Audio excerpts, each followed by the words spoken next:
mission du PPACI, chers amis directeurs de cabinet du président, chers amis vous tous, secrétaires généraux, amis journalistes, hommes de presse et de médias, nous vous avons conviés à cette rencontre pour faire une déclaration du PPACI suite au retrait de Burkina Faso, du Mali et du Niger, de la BCAO, de la CEDEAO. On ne peut pas faire cette déclaration sans faire un clin d'œil à nos éléphants footballeurs. Vous savez que hier, nous avons vécu un événement sportif spécial. Nos jeunes sont engagés dynamiques. Leur ticket final.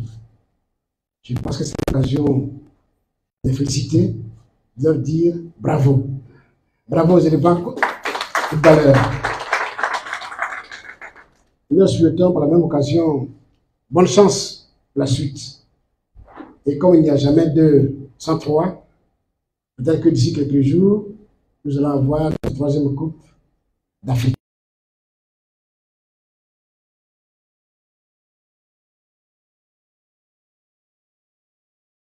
Du Mali, qui sont aussi battus, qui méritaient d'être en demi-finale. Mais le football, c'est le football. Donc, sportivement, nous leur disons encouragement et que la prochaine fois sera la meilleure.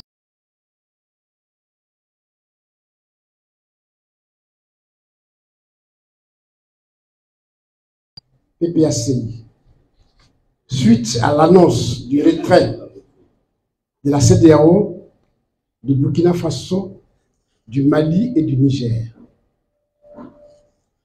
Le dimanche 28 janvier 2024, le Burkina Faso, le Mali et le Niger, tous membres de l'Alliance des États du Sahel, AES, dans une déclaration solennelle commune, lue à la même heure dans chacun de ces pays, ont annoncé leur retrait.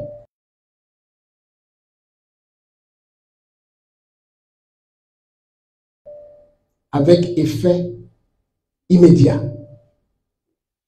Dans leur communiqué, les trois États ont donné les raisons de leur retrait de l'espace communautaire ouest africain. En effet, ils reprochent à la CEDEAO de s'être éloignée des idéaux des pères fondateurs et du panafricanisme, d'être sous influence étrangère, toute chose qui trahit ses principes fondateurs. La CEDEAO est devenue une menace pour ses États membres et ses populations dont elle est censée assurer le bonheur. Les trois États étayent leur opinion par le fait que la CEDEAO ne leur a pas apporté assistance.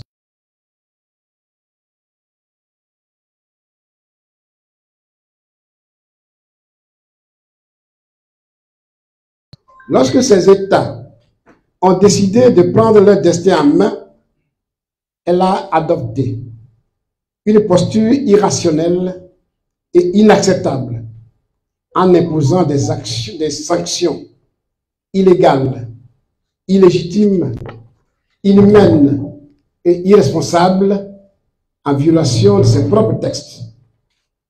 Toutes choses qui ont davantage fragilisé les populations déjà meurtries par des années de violences imposées par des terroristes instrumentalisés et téléguidés.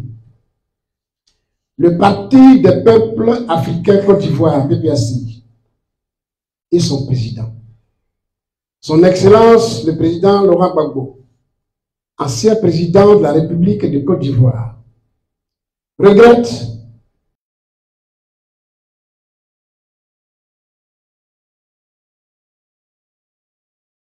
sur l'option nettement prévisible que les trois États ont finalement choisi de se retirer de la CEDEAO. En effet, Depuis le début de cette crise, le PPACI, son président, n'a eu de cesse d'attirer l'attention des dirigeants de la CEDEAO sur la nocivité pour les populations des mesures de rétorsion prises contre les États qui ont connu des ruptures de l'ordre constitutionnel dans leur pays. Dans une déclaration publique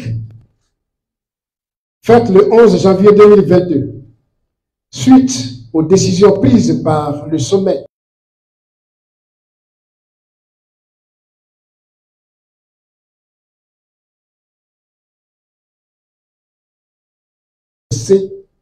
le caractère excessif et impertinent des mesures de rétorsion prises contre le Mali et dont les victimes sont les populations maliennes.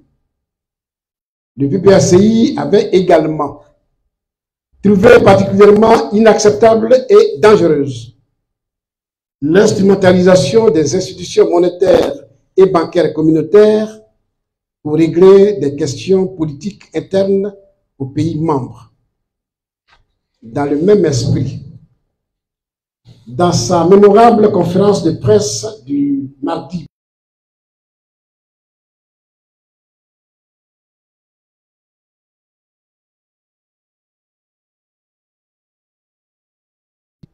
contre le Niger pour installer l'ancien président Mohamed Bazoum militairement renversé.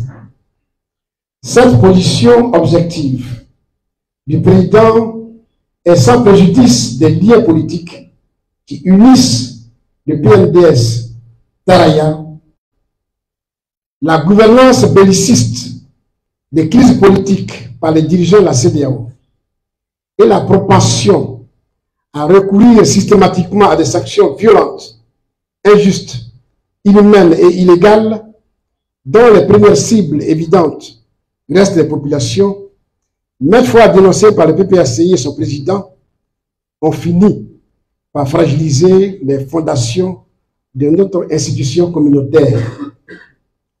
L'instrumentalisation sans limite, très souvent en dehors de toute légalité et dans l'intérêt des puissances étrangères, de toutes les institutions communautaires pour résoudre les crises politiques internes aux États membres au mépris des souffrances des populations, qui a été implémentée dans la crise ivoirienne en 2011, tend à s'imposer comme coutume au détriment de la légalité et des valeurs qui fondent l'intégration ouest-africaine.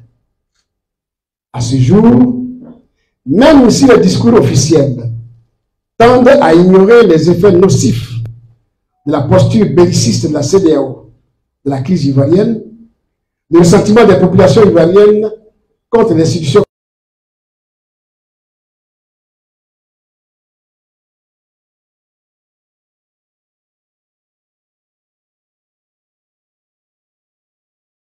sous-régionale et africaine vraie dans l'unique intérêt des populations.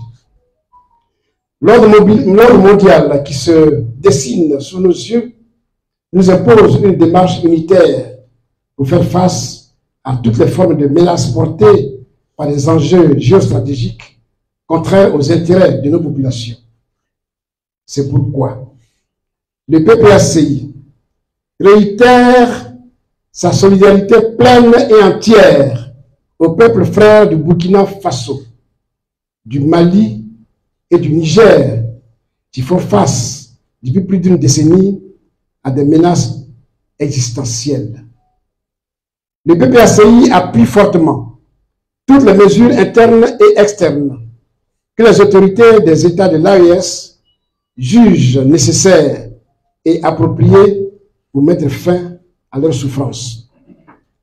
Demande aux dirigeants, à la classe politique, aux organisations et aux acteurs de la société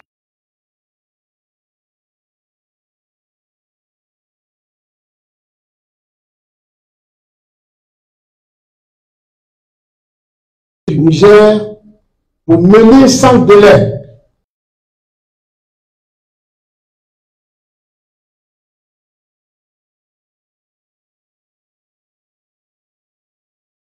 existant pour une intégration régionale qui épouse la vision des pères fondateurs et répond aux aspirations